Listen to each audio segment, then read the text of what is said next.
Bismillahirrahmanirrahim. Assalamualaikum warahmatullahi wabarakatuh.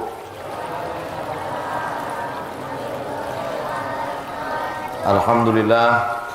Allahumma salli ala sayyidina Muhammad wa ala ali sayyidina Muhammad.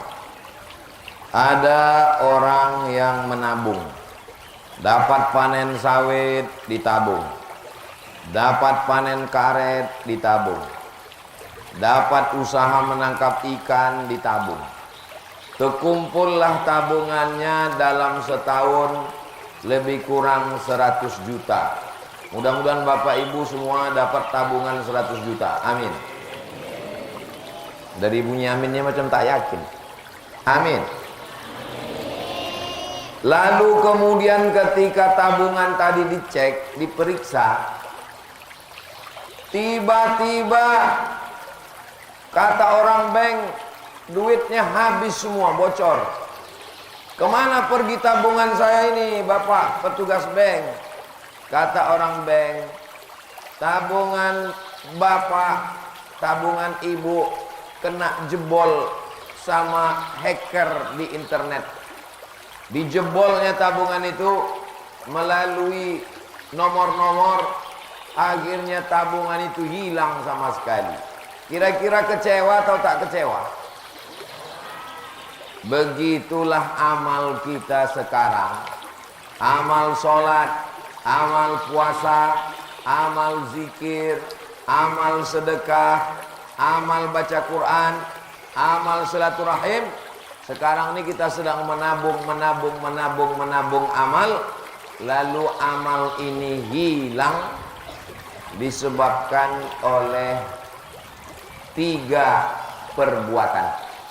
3 perbuatan yang menghilangkan amal.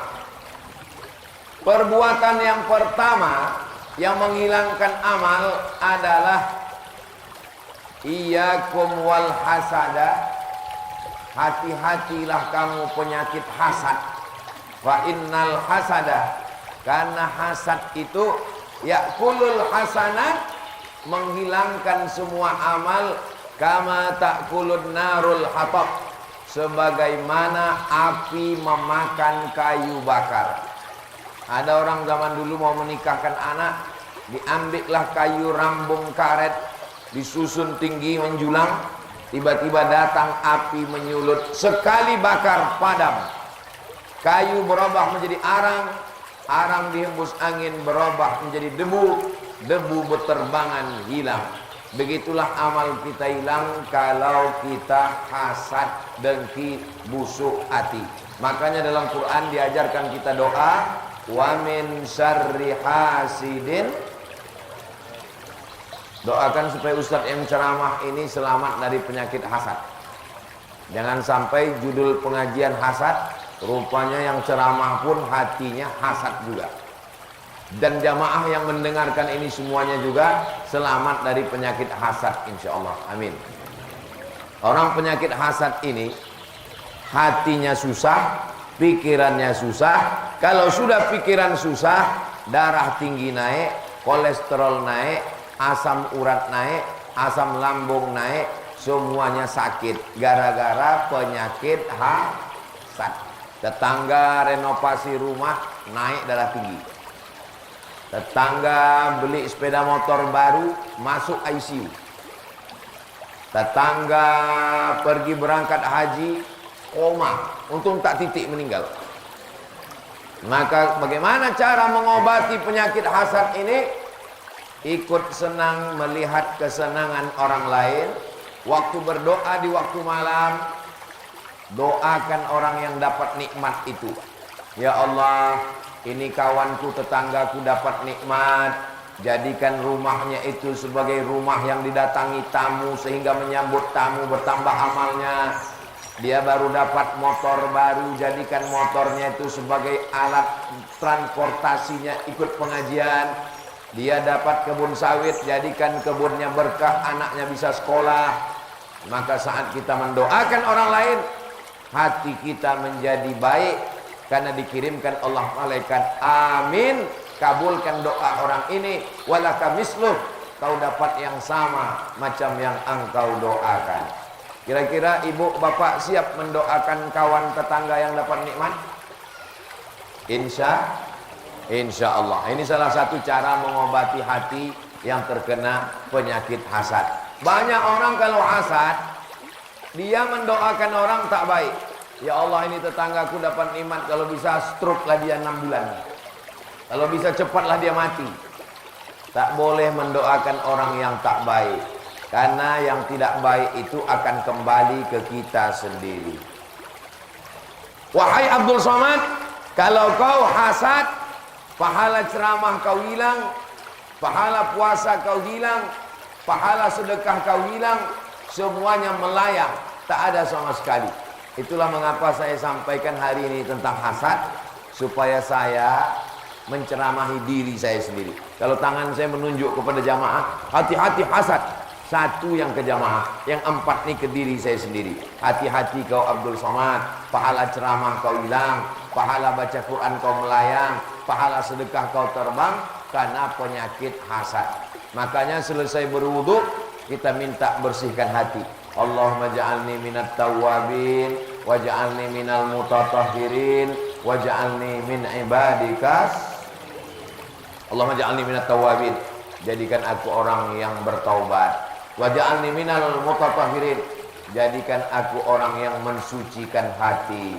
Waj'alni min ibadikas sholihin, jadikan aku hambamu yang soleh. Makanya selesai wudhu itu jangan hanya selesai wudhu balik, tapi tetap kita minta kepada Allah. Asyhadu an la ilaha illallah wahdahu la syarikalah wa asyhadu anna Muhammadan abduhu wa rasuluh. Allahumma ja'alni minat tawwabin waj'alni minal mutatahhirin waj'alni min ibadikas sholihin. Mudah-mudahan kita semua selamat dari penyakit hasad. Ini yang pertama. Yang kedua, penyakit yang bisa menghilangkan amal kita adalah penyakit namanya nifaq. Nama orang yang kena penyakit itu munafik. Nama penyakitnya nifaq. Orang munafik amalnya hangus. Innal munafiqina fid darkil asfali minan nar. Orang yang munafik maka letaknya di neraka yang paling bawah. Jadi neraka itu apinya di bawah, lantai 1, lantai 2, lantai 3, lantai 4, lantai 5, lantai 6, lantai 7. Yang paling bawah, yang paling dekat dengan api. Orang munafik nerakanya yang paling bawah, yang paling panas, yang paling hancur, yang paling hajab. Mudah-mudahan Allah menyelamatkan kita dari sifat munafik. Orang munafik sifatnya 3. Iza haddasa kazaba, kalau bicara bohong. Wa iza wa'ada akhlafa, kalau berjanji ingkar. Wa iza tumina khana, kalau diberi amanah berkhianat. Mudah-mudahan ibu, bapak, adik, abang, kakak semuanya selamat dari sifat munafik. Dan Ustadz Somad yang ceramah ini juga selamat dari sifat munafik, insyaallah. Amin ya rabbal. Munafik disebut bermuka 2. Di depan kita lain, di belakang lain. Mukanya 2. Munafik juga disebut dengan lain di bibir, lain di hati. Yang pertama yang merusak amal hasad. Yang kedua munafik. Yang paling keras, yang paling dahsyat nomor 3. Inilah dia kafir. Makanya yang paling mengerikan itu adalah orang beriman. Setelah beriman dia jadi kafir, namanya murtad.